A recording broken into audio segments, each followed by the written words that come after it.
10 warning signs your content absolutely sucks. Hey guys, my name's Jade and welcome back to my channel. We're about to dive right in. I'm actually not going to do a long intro. You guys are probably sick of this.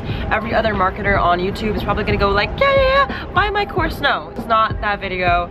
I want to give you guys the absolute truth. If you're new to this channel, I basically consult lots of companies on how to grow their social media to increase their sales. And throughout that process, I've learned and saw so many things wrong that could actually just be small little things that you haven't thought of that could just change the trajectory of your brand. And I made a list. We're gonna dive right into the first one. No bullshit. I hope you guys like this video. The way this video is gonna work is I have a checklist of 10 things. I know you guys are very busy people, but I recommend staying to the very end of this video because I'm actually gonna give away a 10-point checklist to optimize your content. You don't wanna miss anything. So we're about to dive right in. Okay guys, we're gonna do this together. So open up your phone, go on your social media, Instagram, YouTube, Twitter, Facebook, and let's do this. So first thing you might be doing wrong is if you don't have social proof. But here's the thing, when you hear me talking about social proof, the immediate thought is, oh, do I have enough followers for people to care to follow? That's not what I'm saying. I'm not saying social proof needs to be a number on a screen. However, yes, it does help, but a lot of you guys are missing a bigger thing, which is the whole idea of social proof, right? Is to build trust with your customer, to build trust with you guys. But the thing is, listen, you can also do it in other ways. Like, for example, posting reviews, posting testimonials, screenshots of just happy people loving your content. Those are great ways you can use a social proof even if you don't have a large following. For the longest time on my account, I didn't have tens of thousands of followers yet. Actually, a year ago, before I did all this marketing consulting companies, I only had 1,000 followers. I did experience like a 700% increase in my brand over the past year, but that was because I was screenshotting your guys' testimonials. I like to share what you guys think about my content. Feedback is important because other people can see it and be like, oh shit, I really trust this person because Sally thinks so too. As humans, we're honestly such big bandwagoners, like whatever's cool, we just kind of pivot.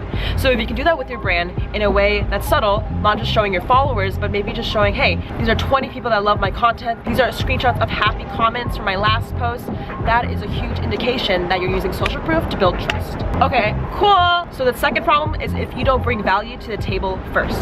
This is all about reciprocity. Whoa. I'm actually currently back in LA. I was on a Europe tour meeting you guys, consulting and doing a little business trip.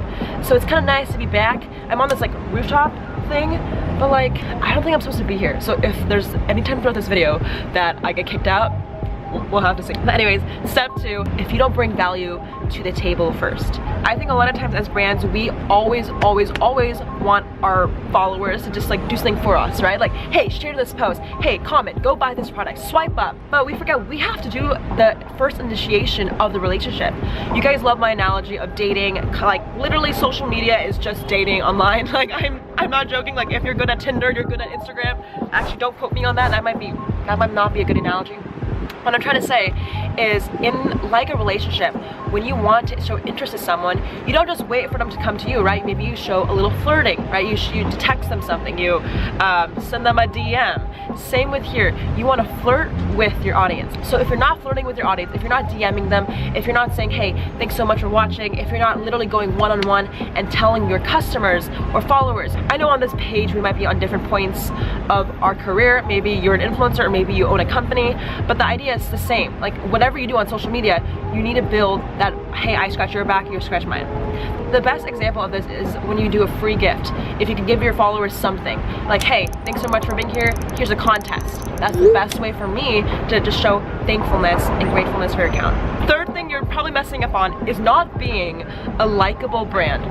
I know, that sounds really weird. You're like, hey Jade, what does that mean? I like my brand, why can't people like mine? I'm not saying likability is like you love the product. The product I'm sure you guys are extremely proud of is solid.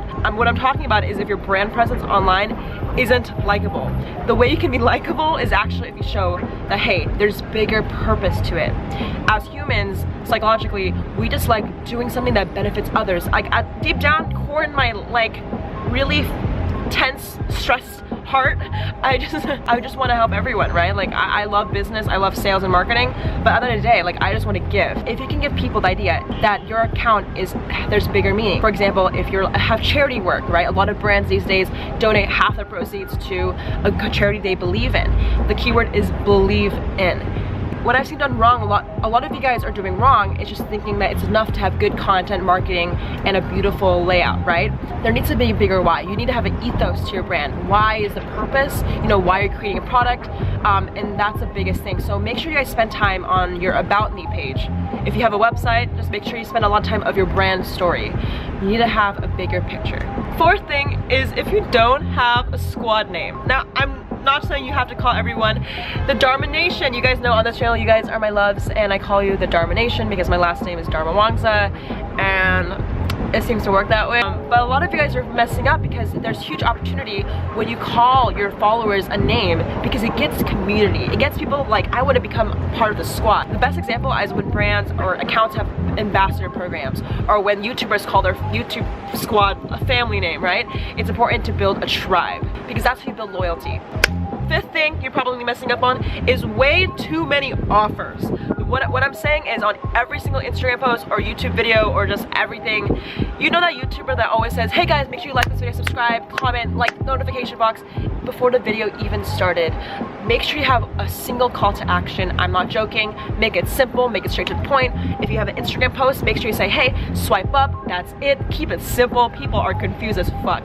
I'm not joking. One of the brands I was working with, I know it's under disclosure, I can't say the name, but they had like the sales page and there was like 40 million call to actions. It was like, buy this product. Oh, by the way, sign up for an email. By the way, do this, do that. And when it's a cold lead, when it's someone who doesn't know you, again, back to the dating analogy, you're not gonna marry someone on the first date. I don't know. Does anyone? I'm still learning. I don't know about you, but you probably want to go on multiple dates before you say, hey, I love you, let's do this forever, right? So actually, why am I doing dating analogies? I'm like literally saying it's important to be simple, okay? Think about the most important offer. A big question I like to ask myself is, what is the one goal I want to achieve? Whew, you guys, we are halfway through this video. I hope you guys are enjoying it. I really love making these videos because I feel like a lot of us are on this journey. I want to say thank you for watching so far. Actually, I was just kind of editing some of the content with my Europe meetups, and it might blow my mind that I have this community online.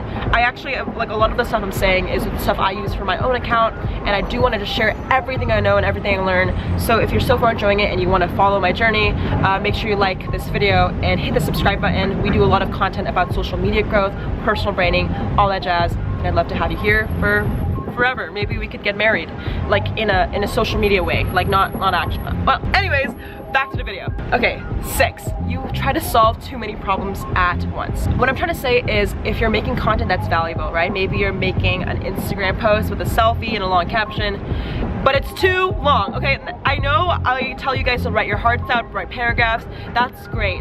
But there's a certain stage where you want to make it simple, because when you try to solve too many problems at once, you confuse your audience, you confuse the people. What's the ideal goal? You just want to solve one problem and offer one product. That is it. For example, if maybe you're a fitness influencer and the problem is losing weight, you have one solution to it, and you have, hey, this is the one offer, which is subscribe to my YouTube. The 7th mistake is you don't format your content. This is super simple. I'll actually link below a video on how to format your captions right.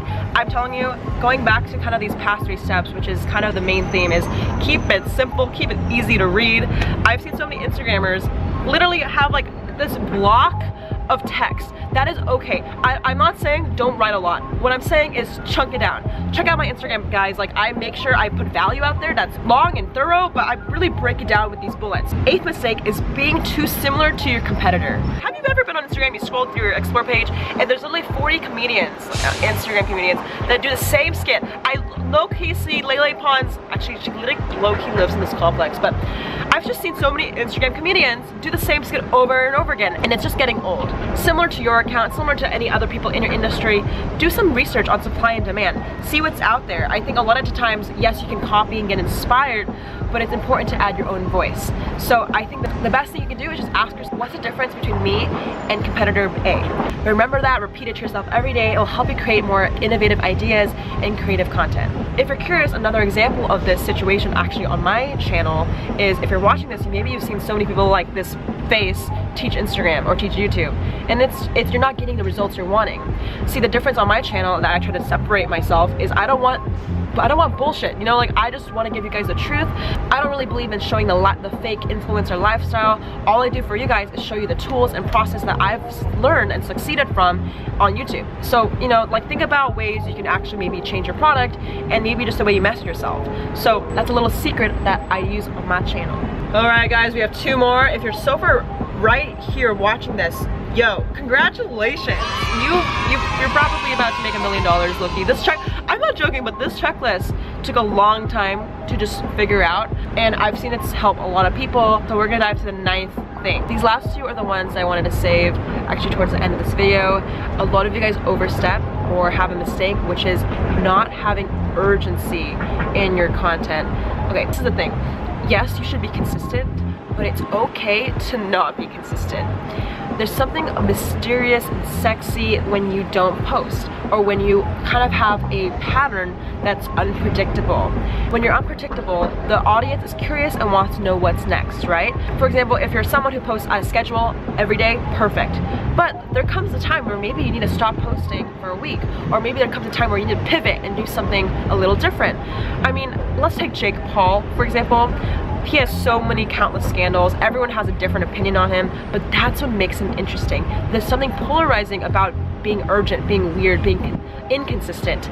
People can't predict you. People can't say what he's gonna do next, which is why people follow him. So similar to your brands, maybe if you feel like it, you don't have to post every single day. So I kid you not, guys, number 9 is probably one of the most important ones. It's a little tricky, but I'm here with you. Let me know if you have a question and I'll get back to you. Okay, the 10th thing is if you don't have a clear voice. So here's the thing. What I mean by clear voice is one thing, which is don't pivot away from your ethos, your why, your purpose.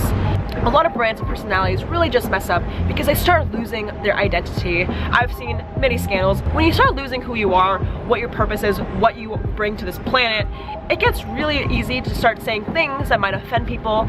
Audiences might say, who is this? Here's the thing, you guys. Reputation is everything, okay? So what I'm trying to tell you guys, maybe a lot of these points are confusing, it's a lot, but focus on one thing, which is don't ever feather away from your purpose.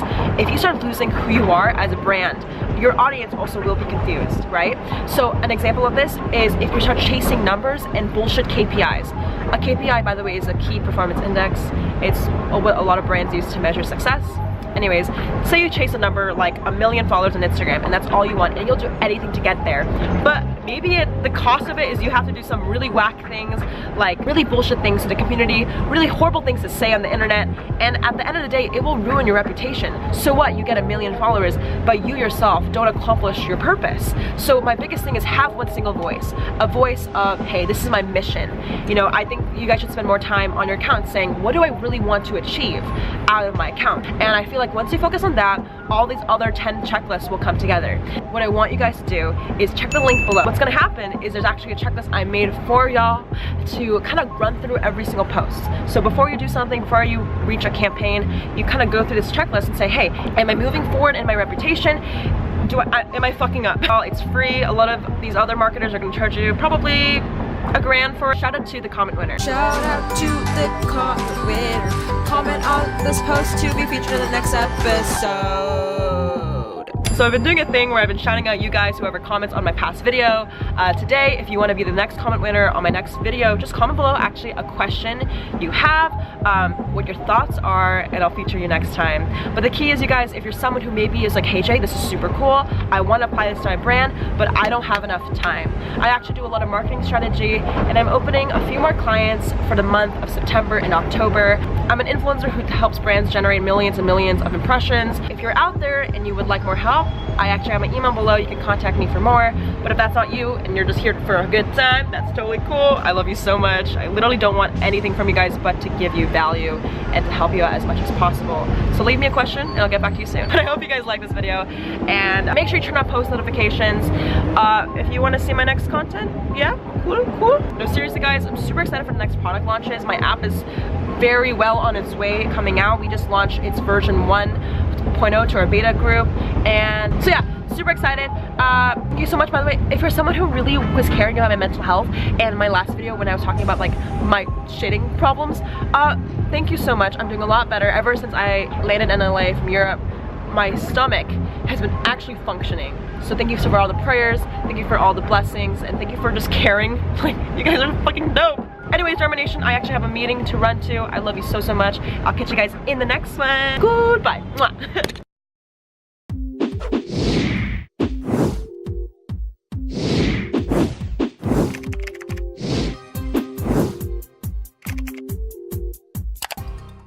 By the way, guys, we actually didn't get caught by security guards to film up here. I don't think it's legal. It's just like, this is probably reserved for another meeting that's like going on right there at this apartment building. So like, I think we're good. We Gucci. All right, love you.